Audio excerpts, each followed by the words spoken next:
Talvez se eu te perguntar o que é evangelho, você vai de bate pronto já ter algumas respostas em mente. Mas será que você está pensando sobre o evangelho exatamente isso? Será que ele tem a ver única e exclusivamente com a sua religião, com a nossa religião, com o cristianismo em si? Será?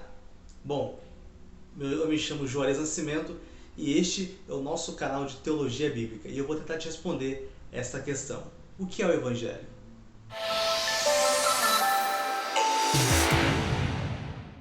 Para te ajudar a responder essa pergunta, o que é o Evangelho, a gente vai seguir um pequeno roteiro para tentar elucidar melhor isso para a gente. Em primeiro lugar, a gente vai ver o significado da expressão Evangelho, o que ela significa. Depois veremos o Evangelho e a conotação religiosa. Depois veremos o termo Evangelho no Antigo Testamento. O quarto passo será o Evangelho e o apóstolo Paulo. E por fim, veremos a finalidade do Evangelho nas Sagradas Escrituras. Quando falamos em Evangelho, logo vem à nossa cabeça, devido ao nosso convívio com o cristianismo, a gente pensa automaticamente no quê? Nos 4 primeiros livros do Novo Testamento. Mateus, Marcos, Lucas e João. E não está errado isso. Eles são sim também Evangelho. Mas enfim, qual o significado do termo Evangelho? Mais comumente a gente entende ele como sendo boa notícia, boas novas, notícia de vitória, mensagem de alegria. Esse é o senso comum, o que a gente tem de mais comum no pensamento acerca da expressão Evangelho. E a expressão Evangelho vem do grego, é Evangelion, e significa originalmente pagamento pela transmissão de uma boa notícia, ou seja, alguém paga um mensageiro para que ele leve uma boa notícia a outra pessoa, a outra comunidade, a outro grupo de pessoas. Mas antes, lá no contexto greco-romano, no tempo de Jesus, essa expressão era utilizada fora do contexto religioso. Portanto, não é uma alusão a Jesus e a salvação. Não fala sobre a salvação de Jesus. Ela é um termo que a gente pode chamar de secular, ou seja, fora da religião. Tá, mas e como que surgiu esse termo evangelho na religião? Ele ganhou conotação religiosa quando foi implementado, foi criado o culto ao César, ao imperador. César é o título do imperador, que significa senhor. Então o imperador sim, ele era adorado como uma divindade, ele era venerado como um salvador e também era venerado até mesmo como um deus. Então a expressão evangelho tem a conotação religiosa a partir do culto ao imperador. Ou seja, as utilizações dela eram usadas em várias ocasiões. Por exemplo, quando nasceu um príncipe, ou seja, o filho do imperador, dizia-se o quê? Evangelho, uma boa notícia. Alguém vai transmitir essa boa notícia para um povo acerca do nascimento de um príncipe. Por exemplo, o imperador ganhou a guerra. Evangelho, é uma boa notícia. O herdeiro do trono se tornou maior de idade. Evangelho, é uma boa notícia. O príncipe subiu ao trono, ou seja, agora ele é o imperador. Então, também é evangelho, uma boa notícia. Então, essa questão da utilização do termo evangelho relacionada à religião, ela vem juntamente com o culto ao imperador. E tem uma frase que está lá no calendário de Priene, que foi feito no século IX, essa frase está no calendário do século IX, e em relação ao imperador, diz o seguinte, abre aspas lá, o nascimento de Deus foi para o mundo o início das novas de alegria, que por causa dele aconteceram. Ou seja, quando nasceu o imperador no século IX, teve-se essa frase dizendo que evangelho, ou seja, o nascimento do Deus, aí relacionando o próprio imperador com uma pessoa divina, com a divindade. Então, no contexto religioso, surgiu a partir do culto ao imperador. O termo evangelho no Antigo Testamento. Sim, a gente pensa logo em evangelho Novo Testamento, mas ele também está presente no Antigo Testamento. Mas antes de chegar nesse ponto, eu preciso dizer uma coisa para vocês aqui. O Antigo Testamento foi escrito em hebraico e algumas expressões, algumas frases, até alguns trechos em aramaico. E o Novo Testamento foi escrito em grego, com algumas frases em aramaico também, entende? Então, vamos lá de novo. Antigo Testamento, hebraico. Novo Testamento, grego. E aí tem uma versão chamada Septuaginta, que ela é o quê? Ela é o Antigo Testamento, que é em hebraico, que foi traduzido para o grego, ou seja, pegaram todo o Antigo Testamento e traduziram para o grego.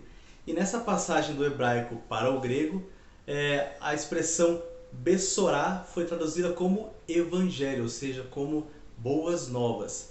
E então nós temos também no Antigo Testamento essa expressão utilizada em dois momentos. Eu vou citar apenas alguns textos aqui para poder ficar mais claro para vocês entenderem.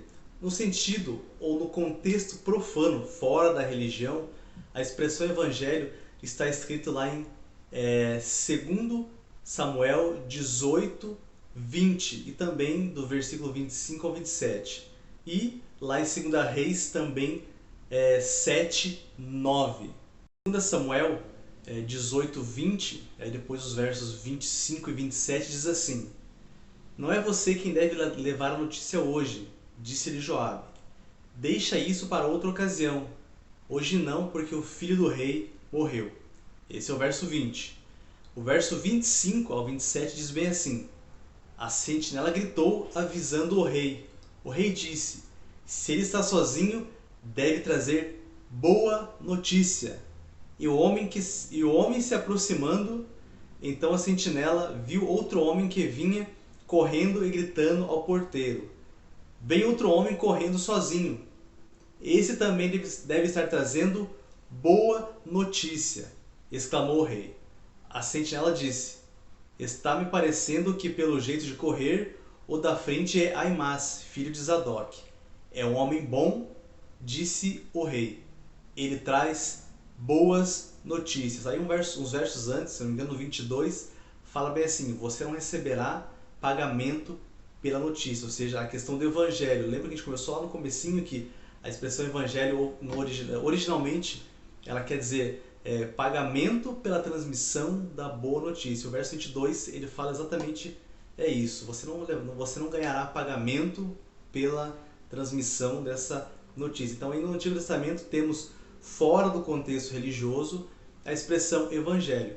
Mas agora dentro do contexto religioso, ou seja, falando sobre a boa notícia e linkando diretamente com o Deus de Israel. A gente vai ver o texto de Isaías 52, do 7 ao 10. O texto diz o seguinte: Como são belos nos montes os pés daqueles que anunciam boas novas, ou boas notícias, que proclamam a paz, que trazem notícias boas, que proclamam salvação, que dizem a Sião: o seu Deus reina. Verso 8. Escutem, suas sentinelas erguem a voz, juntas gritam de alegria. Quando o Senhor voltar a Sião, elas o verão com os próprios olhos. O verso 9 fala bem assim: Cantem juntamente de alegria, vocês, ruínas de Jerusalém, pois o Senhor conciliou o seu povo, ele resgatou Jerusalém. E o verso 10 fala: O Senhor desnudará seu santo braço à vista de todas as nações, e todos os confins da terra verão a salvação do nosso Deus. Então, no contexto religioso, ou seja, linkando a expressão boas novas a Deus de Israel, temos aqui Isaías dizendo que o próprio Deus salvará o povo, ou seja, terão boas notícias àquele povo que estava em ruínas, ó ruínas de Jerusalém, escutem. Então é nesse sentido que a palavra evangelho ela aparece no Antigo Testamento. O apóstolo Paulo também fala sobre o evangelho. Ele fala sobre o seu evangelho. Lá em Romanos 16, 25, ele diz bem assim: Ora, aquele que é poderoso para nos confirmar segundo o meu evangelho e a pregação de Jesus Cristo, conforme a revelação do mistério que desde tempos eternos esteve oculto. Ou seja, Paulo, como pregador da palavra, vem revelando Cristo através de seus ensinamentos. E esses ensinamentos, essa pregação, ele chama de o meu evangelho, ou seja, a transmissão das boas novas que ele traz ao povo. Ao passarmos por esses pontos, percebemos que o Evangelho não se trata de um livro ou de um conjunto de livros. Por exemplo, como a gente falou lá, quando fala em Evangelho, logo vem à cabeça Mateus, Marcos, Lucas e João, os 4 primeiros livros da Bíblia. Por fim, qual a finalidade dos evangelhos ou do evangelho, da boa notícia nas Escrituras Sagradas, principalmente no Novo Testamento? Bom, a gente viu que evangelho não se trata de um livro ou de um conjunto de livros, como por exemplo Mateus, Marcos, Lucas e João, que quando a gente fala de evangelho, logo eles nos vêm à mente. Também não é a biografia de Jesus e não se trata, não tem intenção de relatar todos os ensinamentos de Jesus. Mas o evangelista João, ele resume exatamente o que significa, ou qual a finalidade do evangelho nas Escrituras Sagradas. Eu vou ler para vocês. Diz bem assim: mas estes foram escritos para que vocês creiam que Jesus é o Cristo, o Filho de Deus, e, crendo, tenham vida em seu nome. João capítulo 20, verso 31. Então, de forma bem sintética, João diz que os relatos de boa notícia a respeito de Jesus é para a salvação, para a vida eterna, conforme ele diz lá em João 3,16. Todos aqueles que nele creem, que creem no Filho de Deus, terão a vida eterna e não vão perecer. Eu espero que você tenha gostado desse vídeo. Curta e compartilhe se essa mensagem te ajudou de alguma forma. Que Deus te abençoe e até a próxima.